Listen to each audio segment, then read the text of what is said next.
Oke, selamat siang. Jadi di sini saya Yulia Stefani dengan NIM 221144545 akan melakukan wawancara bersama Bapak Sunata yang memiliki usaha di bidang plastik dan rafia. Oke. Ya, sebelumnya kita perkenalan dulu ya di video.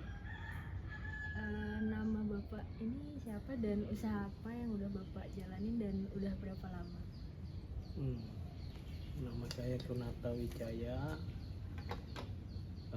Usaha ini sudah saya tekuni sejak tahun 2008. Nah, jenis usahanya perdagangan.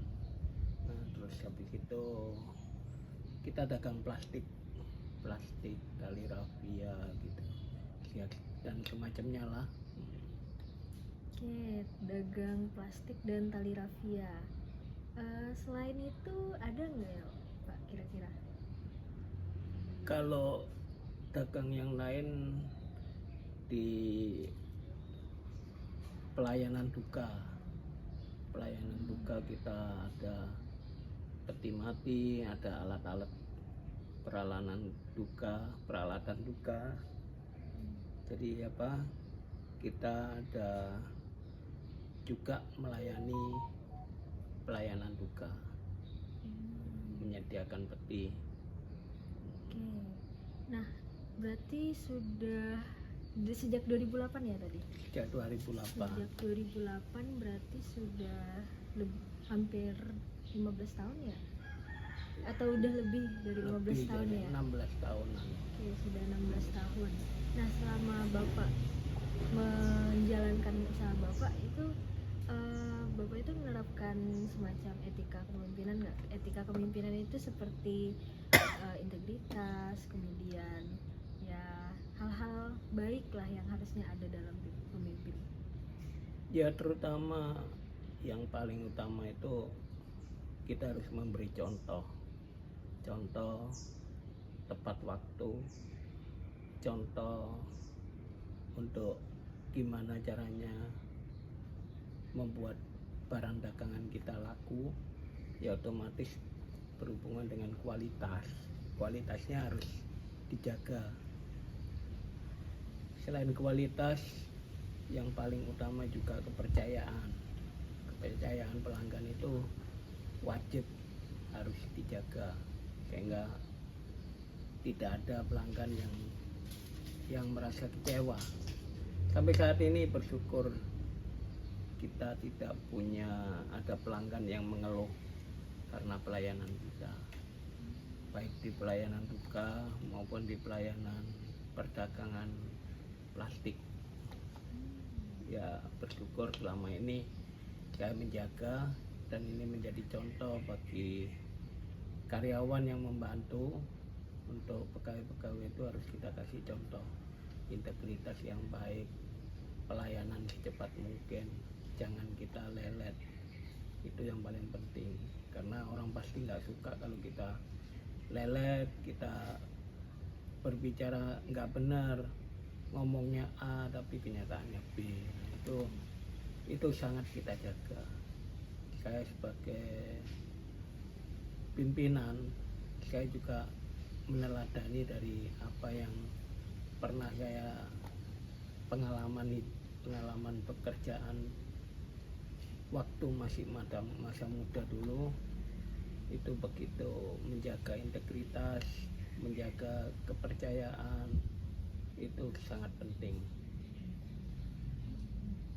Berarti sudah pasti kejujuran itu nomor satu ya dalam bisnis. Wajib, kejujuran wajib nomor satu. Kejujuran untuk supaya pelanggan itu tidak kecewa. Dan bahkan bukan hanya dengan pelanggan, kita kan juga ada hubungan dengan orang lain. Bahkan sampai saat ini saya pun modal juga banyak dibantu oleh Bank BRI, Bank BNI.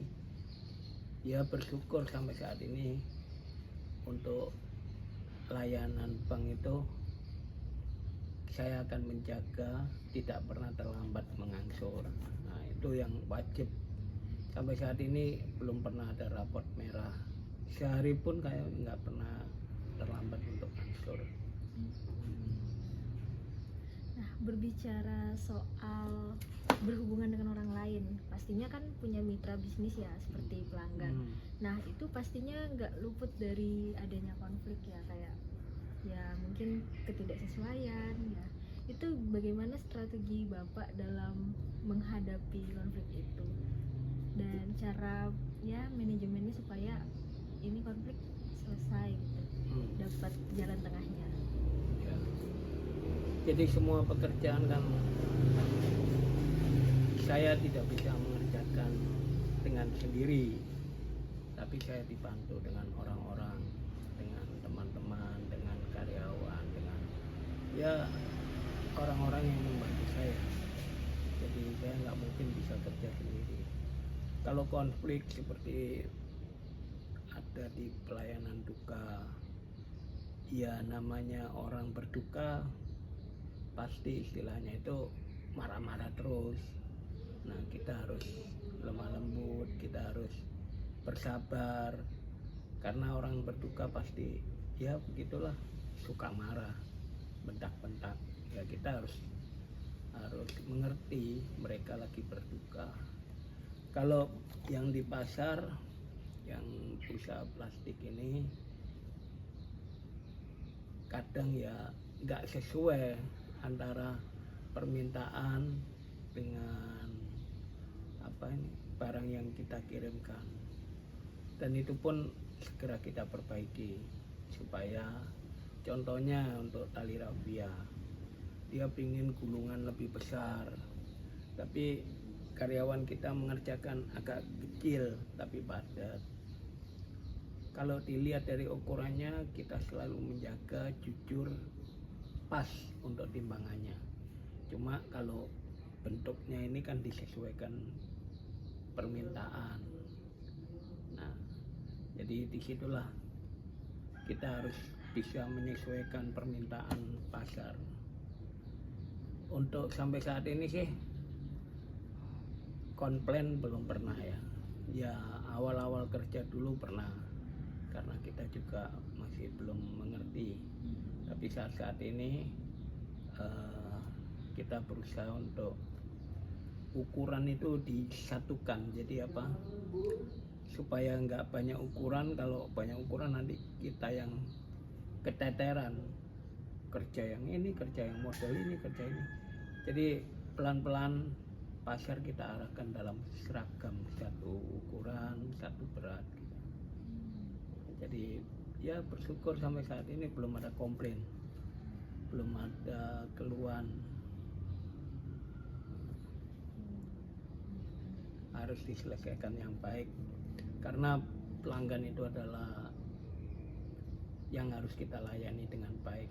Ada istilahnya kan, pembeli adalah raja. Ya, benar.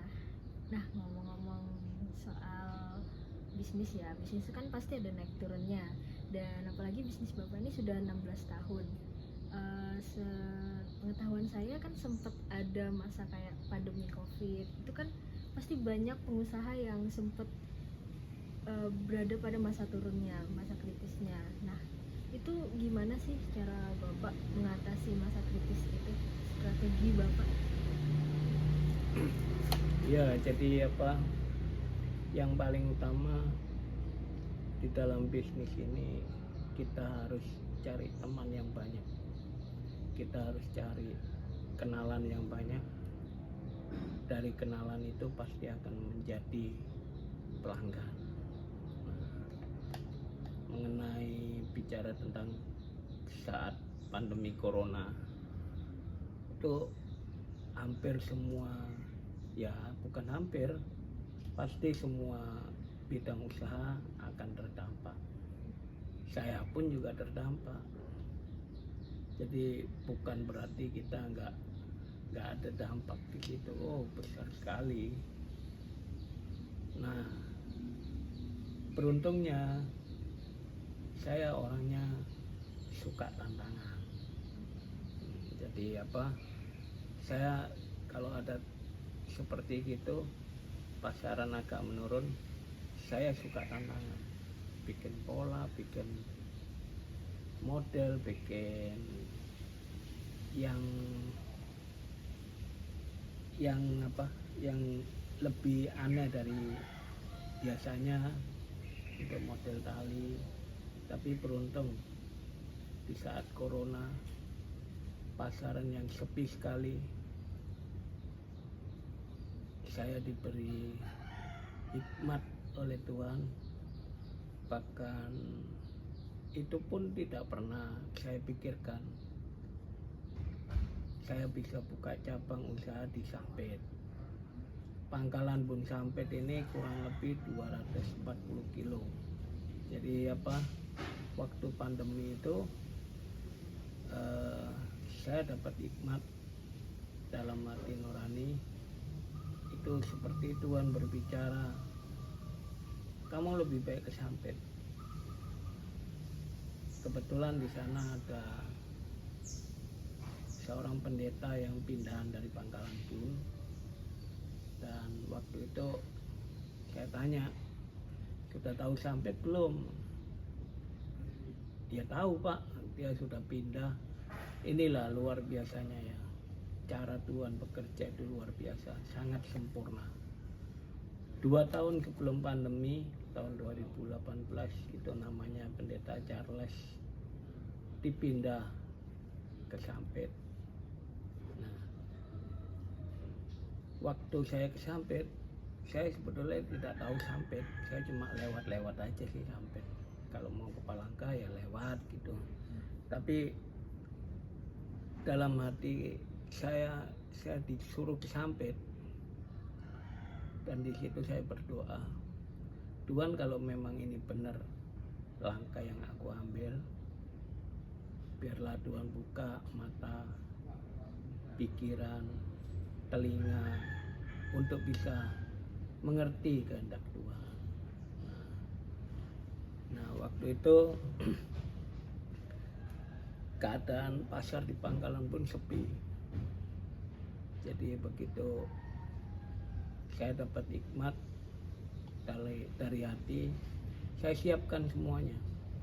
Jadi sebelum kita berperang, kita harus siap banyak informasi. Saya cari informasi di teman-teman tentang Sampit. Sampit ini berapa pasar yang besar, Sampit ini daerahnya gimana, Sampit ini plastik yang laku di sana apa aja, Sampit ini siapa sih bos plastik di Sampit, toko yang besar. Nah, saya cari informasi baik dari teman pedagang di Pangkalan Bun atau sales Surabaya yang datang ke Pangkalan Bun. Akhirnya informasi itu saya dikumpulkan, terus saya catat, saya analisa. Inilah bekal untuk saya survei.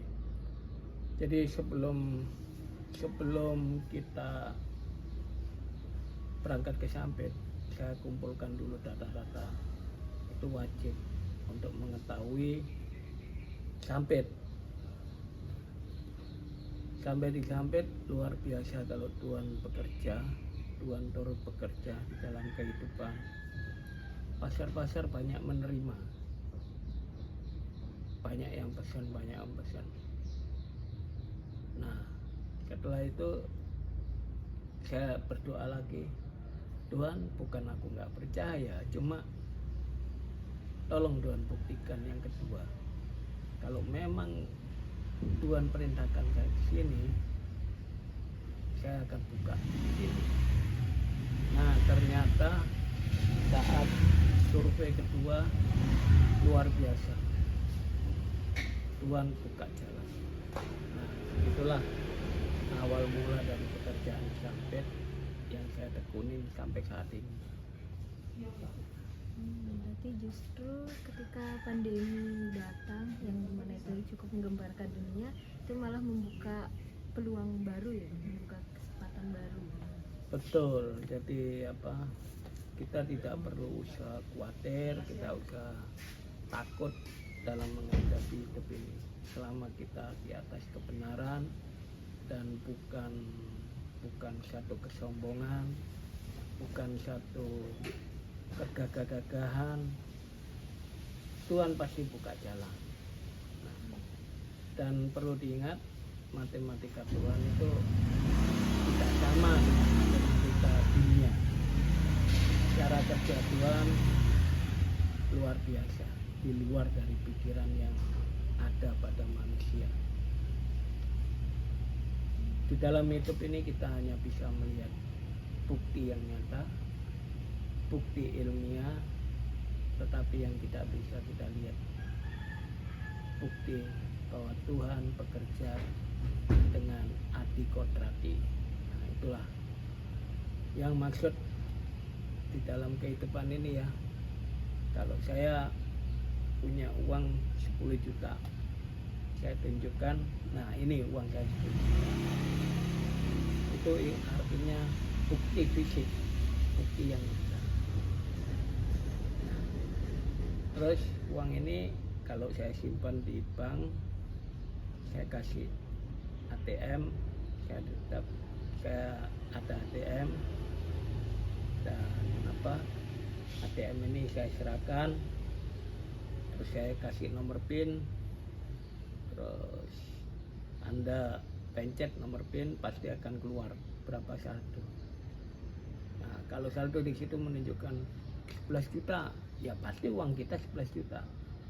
Padahal kita nggak bisa melihat bahwa uang 11 juta itu ada, tapi kita bisa melihat itulah bukti otentik, bukti ilmiah. Yang tidak bisa kita lihat adalah cara Tuhan bekerja dengan adri kodrati, kuasa Tuhan. Itu yang sampai saat ini jarang manusia bisa melihat untuk cara kerja Tuhan itu. Kalau ATM kita menunjukkan 111 juta, pasti kita yakin dan percaya kita bisa ngambil uang 10 juta lebih.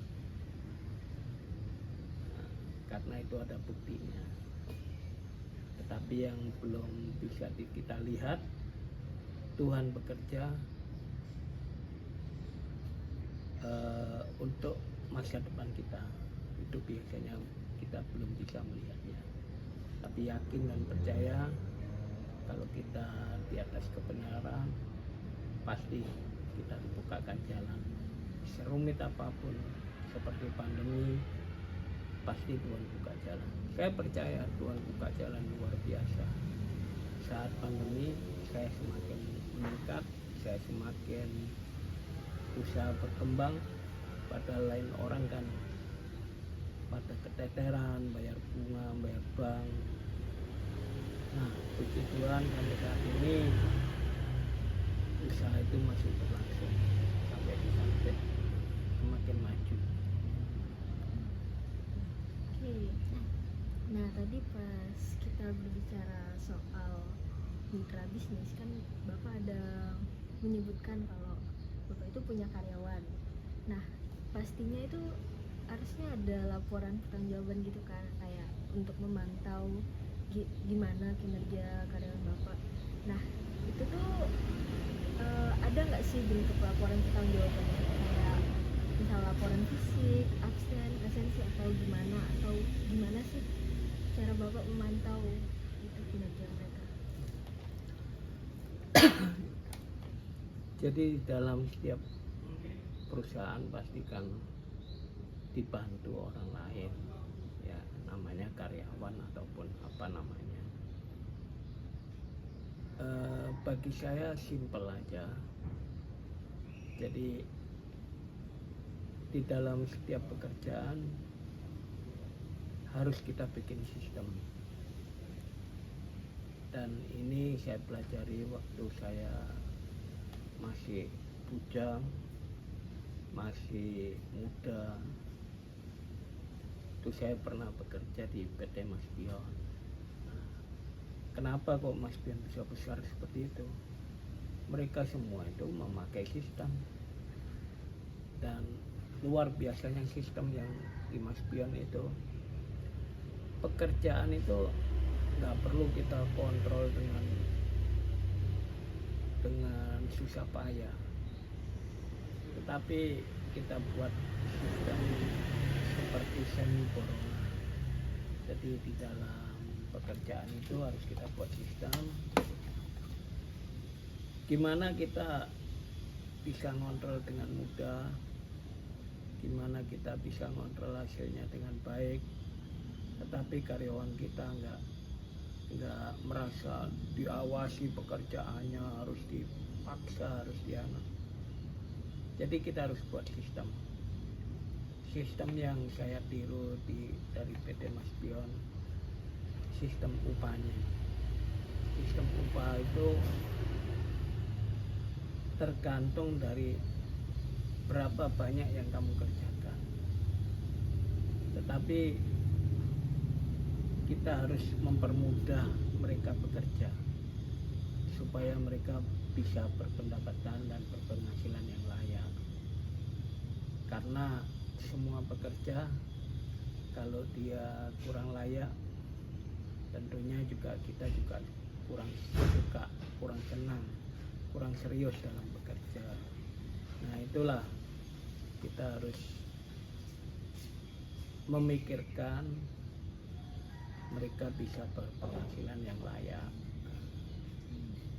Jadi bagaimana cara kita seorang pemimpin bisa memberikan kenyamanan, tapi bukan hanya kenyamanan, kita bukan menekan, tapi mereka bisa bekerja sepenuh hati untuk membantu kita. Itu cara yang harus seorang pemimpin lakukan supaya mendapatkan hasil. Sama-sama suka, sama-sama senang, sama-sama menikmati pekerjaannya. Nah, berarti kan Bapak sudah sedikit menyenggol tentang memotivasi para karyawan itu.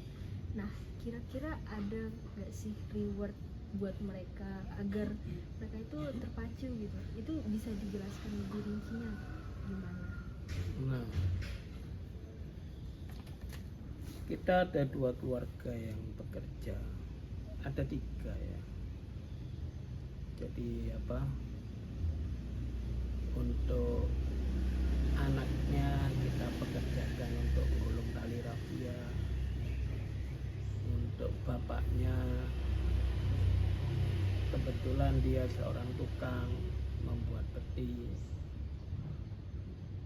untuk istrinya yang di rumah daripada nganggur kita buat pekerjaan bungkus sedotan. Jadi sedotan beli banyak, beli apa ya istilahnya, bal-balan gitu, terus kita pack sesuai dengan permintaan pasar. Nah, di dalam satu keluarga itu kita berdayakan semua sehingga mereka bisa mendapatkan keuangan untuk kehidupan. Otomatis mereka akan lebih senang. Ibunya bisa dapat gaji, bapaknya kerja peti bisa dapat gaji, anaknya bisa golong tali rafia bisa dapat upah juga. Nah, kita harus pikirkan mereka, gimana cara mereka membantu kita dengan sepenuh hati, tapi mendapatkan haknya, upah yang layak untuk hidup. Nah, disitulah prinsip saya untuk membantu keluarga ini bekerja, membantu saya. Berarti kalau upah harian seperti itu pastinya ada target ya, maksudnya target yang ditetapkan buat mereka.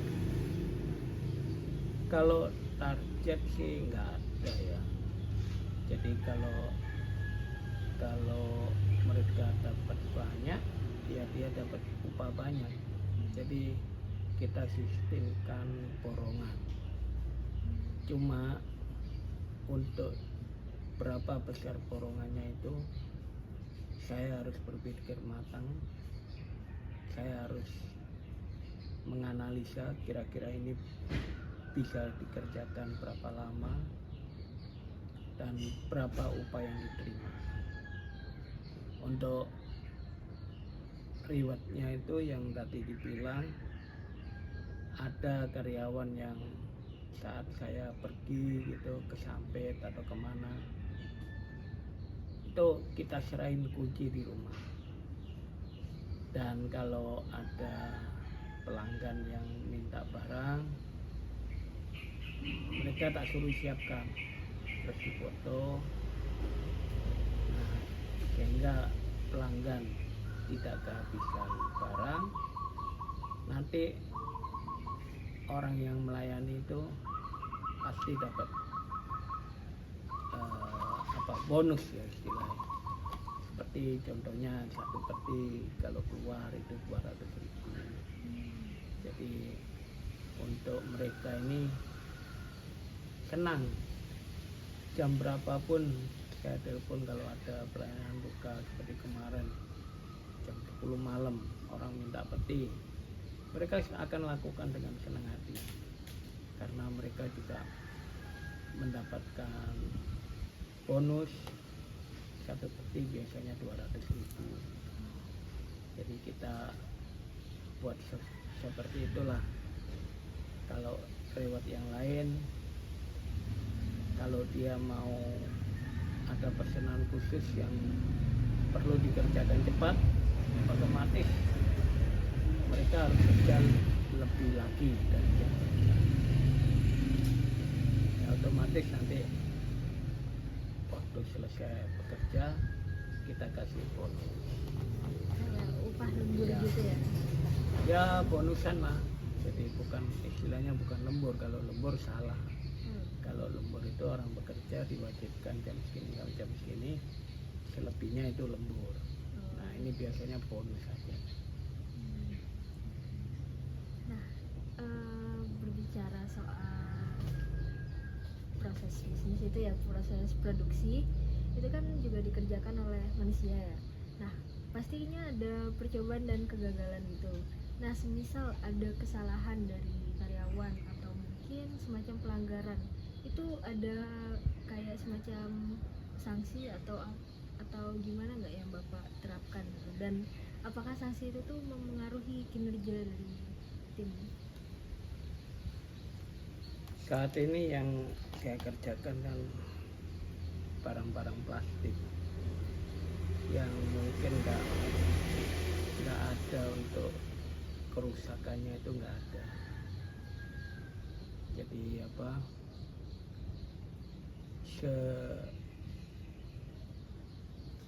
gimana istilahnya itu, bagaimana mereka bisa bekerja dengan semudah mungkin. Jadi seperti pengalaman di Mas Pion, mesin gulung itu kita buat otomatis. Jadi otomatis dengan timer. Waktu saya belajar di Mas Pion dulu kan semua mesinnya otomatis. Nah kebetulan saya mengerti tentang timer, saya terapkan di mesin gulung tali rafia. Kalau masalah peti, paling mereka kerja cepet-cepetan untuk dapat selesai itu, tapi saya bisa kasih pengertian ke mereka, jangan cepet-cepetan, nanti kalau barang kita jelek nanti gak laku, kalau nggak laku kami yang susah juga. Nah, jadi kita beri pengertian, gak usah sampai kasih sanksi gitu. Jadi mereka harus kita hargai juga. Sampai saat ini saya tidak pernah memberi sanksi, paling ya ayo kita perbaiki. Karena kalau manusia itu kebiasaan diberi sanksi, pasti hatinya nggak suka, hatinya pasti mengeluh. Dan jangan sampai kita bekerja terhadap siapapun kita suka memberi sanksi, itu nggak bagus. berarti lebih ke ditanggulangi kekeluargaan ya. ya, diselesaikan lah, masalah itu diselesaikan, nggak perlu ini salahmu ini nggak ada Dicegah gunanya. sebelum ada Iya. masalahnya. Nah, berarti visi misi dari Bapak ini kayaknya bisnis dengan mensejahterakan ini ya, pihak yang membantu juga ya, Bang Odi? Ya wajib lah. Jadi saya merasa semua itu saya nggak bisa kerja sendiri, dan saya perlu tangan-tangan orang yang membantu. Kalau kita nggak memikirkan kesejahteraan dia, bagaimana dia bisa memikirkan cara membantu saya yang baik? Otomatis kalau saya pikirkan kesejahteraan dia, saya pikirkan semua, otomatis mereka akan memikirkan, karena ini akan berhubungan langsung dengan hasilnya nanti. Kalau mereka merasa puas bekerja sama dengan kita, mereka bisa merasa tercukupi segala kebutuhan hidupnya, pasti mereka dengan sadar sendirinya akan membantu usaha ini dengan baik. Berarti ya rekan-rekan bisnis Bapak ini udah terinspirasi sama Bapak ya, dengan bagaimana Bapak memperhatikan kesejahteraan mereka ya, sehingga mereka itu dengan senang hati membantu. Iya, jadi di luar dari upah-upah itu ya, yang biasanya itu ada satu pelanggan Ali itu biasanya dia setiap bulan beli, dan saya tidak pernah ngambil uangnya. Saya minta beras karena dia berdagang beras, jadi saya tukar nota tali itu yang dia beli dengan beras yang satu karung isi 5 kilo. Itu yang sering saya bantukan ke mereka. Jadi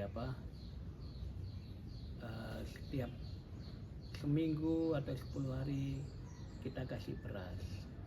Nah, otomatis dia akan senang ya. Kalau ada rezeki nanti kita kasih gula sama minyak ya, membantu kebutuhan pokok mereka lah, untuk meringankan kebutuhan. Terus kalau ada satu karyawan yang dia masih belum punya rumah, sehingga setiap tanggal 7 itu dia harus bayar uang sewa bulanan. Kalau dia foto, dia belum ada persiapan untuk membayar itu, dia bilang ya kita kasih kasbon untuk dia membayar itu dan membayar sewa rumahnya. Nanti itu dipotong dengan hasil kerja dia. Biasanya ya kita harus paham lah tentang orang, kebutuhan orang itu, supaya orang itu juga bisa membantu kita dengan sepenuh hati.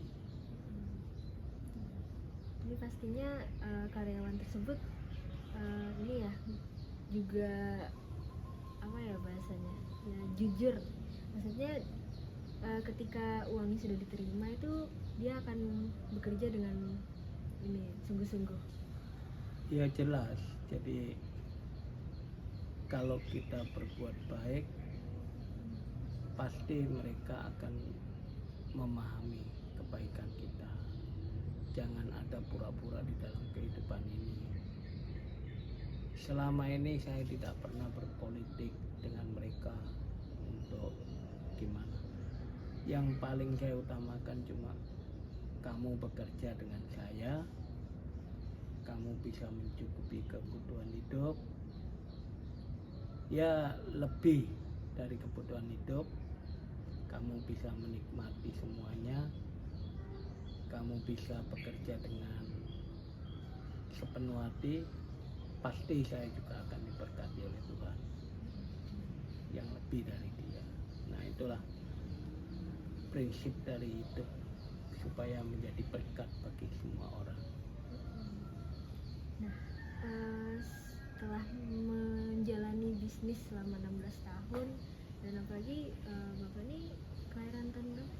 1967. 1967 udah hampir 50 tahun ya? Atau sudah 57 tahun. oh ya, sudah lebih dari 57 tahun. Nah, pastinya ada proses yang Bapak alami selama ada proses yang Bapak alami hingga akhirnya Bapak menjadi seorang pemimpin yang hebat seperti ini. Nah, selama proses itu Bapak pernah nggak sih mengalami kegagalan, dan apa sih pelajaran yang sangat Bapak ingat sampai sekarang? Setiap manusia pasti punya dan mengalami kegagalan, pasti. Tetapi dengan kegagalan itu kita jangan diam, tapi kita harus bangkit. Kita harus bangkit dan kita harus yakin bahwa kita punya Tuhan yang besar. Kalau kita punya Tuhan yang besar, untuk kegagalan itu adalah saya anggap seperti ujian. Jadi kalau kita mengalami kegagalan, ya itu mengalami ujian, dan ujian itu akan membawa kita naik tingkat. Contohnya kalau kita ujian SD, nanti kita naik ke SMP, ujian SMP kita naik ke tingkat SMA. Yakin dan percaya, kalau kita lagi gagal, lagi mengalami yang kurang baik, anggap itu sebuah ujian yang akan membawa kita naik tingkat. Jangan dianggap itu sebagai sesuatu yang menghancurkan hidup kita. Selama ini saya yakin dan percaya Tuhan pasti akan menolong, dan jalannya Tuhan ini nggak sampai kepikiran dengan kita, karena Tuhan punya banyak macam jalan. Jangan takut di dalam hidup ini, tapi yang penting juga kita harus persiapan. Jangan kita mengandalkan Tuhan tapi kita nggak mau persiapan, kita nggak mau prihatin. Kalau kita lagi ujian, pasti ingat nggak waktu kita ujian SD, SMP, di depan sekolahan pasti ditulis harap tenang, ada ujian. Disitulah kita harus tenang, tetapi ya jangan lupa persiapkan, jangan tenang-tenang aja. Kita harus persiapkan, kita harus perbesar kapasitas kita. Jangan kita terlena di dalam hidup ini. Semua harus perlu persiapan. Nah, seperti ini saya juga rindu persiapan usaha yang lain yang saya lagi rintis. Kalau ingin tahu, saya ingin berternak lele. Nah, itu kan satu tingkatan lagi saya untuk bisa membantu orang, saya bisa menjadi saluran berkat bagi mereka. Tapi yang penting adalah kejujuran. Nanti ini saya lagi belajar menganalisa untuk pekerjaan ternak lele. Kalau bisa kerinduan saya dari hulu ke hilir. Jadi kalau bisa kita jual sendiri lele itu menjadi lele kuning yang siap masak.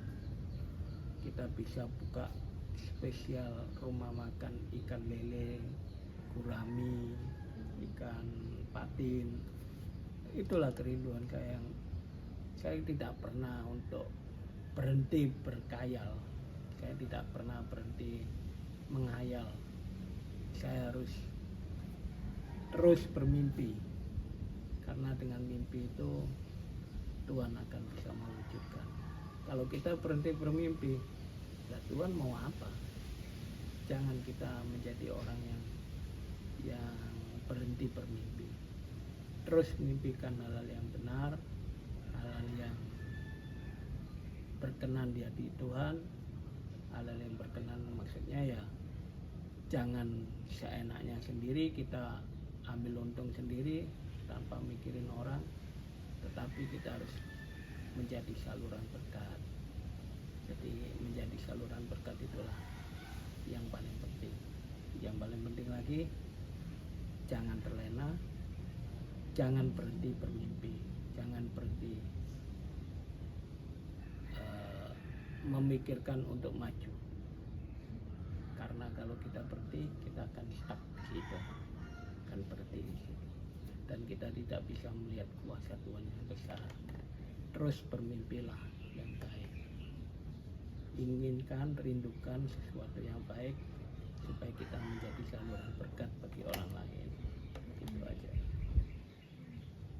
Berarti kurang lebih intinya kita tuh harus penuh dengan semangat juang, kita tuh harus terus berusaha, tapi juga tidak lupa untuk mengandalkan yang di atas, mengandalkan Tuhan dalam setiap langkah kita.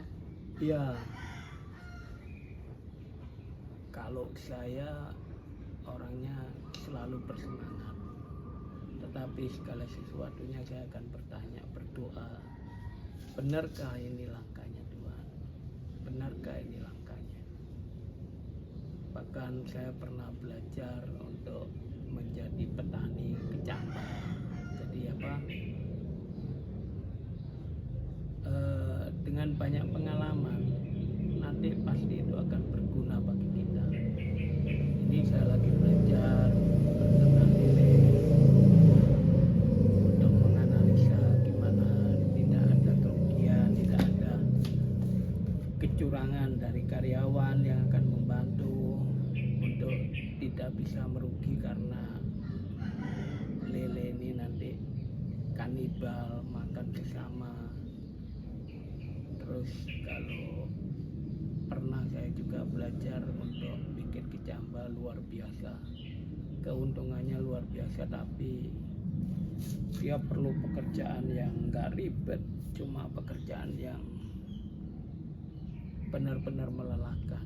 Harus menyirami jambah itu setiap 3 jam sekali. Saya orangnya terus akan bermimpi, saya tidak akan berhenti bermimpi, saya tidak akan berhenti mencari sesuatu yang baru. Selama saya hidup, saya akan cari. Nah, masalah berhasil nggak berhasil, Tuhan yang tentukan. Udah banyak sekali ya ini kata-kata motivasi. Nah, ada nggak pesan singkat saja untuk para mahasiswa yang ingin memulai bisnis seperti Bapak, khususnya bagi mereka ini calon-calon pemimpin? Ya, pesan saya itu aja, jangan berhenti bermimpi. Apa yang menjadi cita-cita, apa yang menjadi kerinduan, pelajari dulu. Kalau kita sudah belajar, kita berdoa, Tuhan, benar nggak ini langkahku?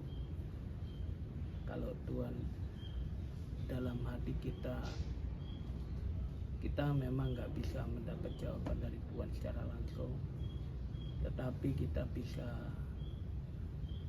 dari hati nurani kita ini, roh kita akan tahu bahwa itu langkah-langkah yang Tuhan perintahkan.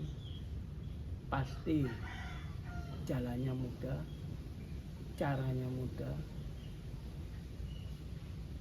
terlebih jangan mikir kesulitan pekerjaan itu dulu, jangan mikirkan modalnya, itu semua akan disediakan Tuhan dengan kuasa Tuhan yang adri kodrati.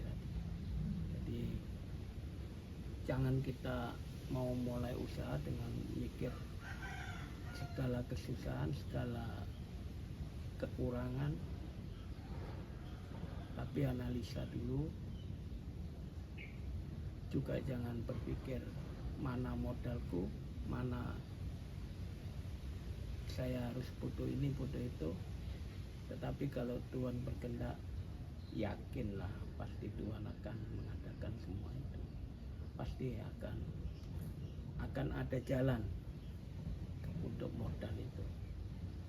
Nah, jadi pekerjaan saya dulu juga dibantu oleh BRI.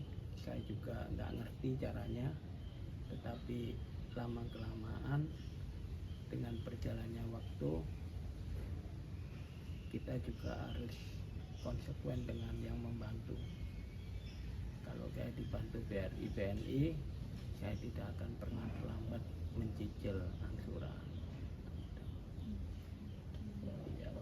Ya, jadi itu tadi udah pertanyaan terakhir. Oke, terima kasih kepada Bapak Sinata sudah mau sharing sedikit di wawancara eksklusif ini tentang bagaimana proses Bapak hingga akhirnya menjadi pemimpin yang hebat. Oke, terima kasih atas waktu Ya, dan jawabannya. sedikit lagi, kalau saya dengar generasi sekarang ini yang anak-anak muda ini adalah istilahnya generasi strawberry. Jadi kelihatannya indah bagus, tapi kalau sudah jatuh dia akan cepat hancur. Nah, itu jangan dipakai untuk menjadi patokan di dalam kehidupan para mahasiswa, para generasi muda. Kalau generasi saya dulu istilahnya generasi durian, jatuh dari atas ketepuk itu pasti menter, tahan uji. Dan semoga ini hanya satu ya tulisan generasi strawberry yang indah tapi mudah lunak. Tapi saya yakin dan percaya kalau kita mengandalkan Tuhan, kalian akan menjadi generasi yang tahan banting. Ya. Ya, terima kasih banyak atas insight ini, banyak banget ilmu yang kita peroleh. Oke, sekian video wawancara dari saya. Kurang lebihnya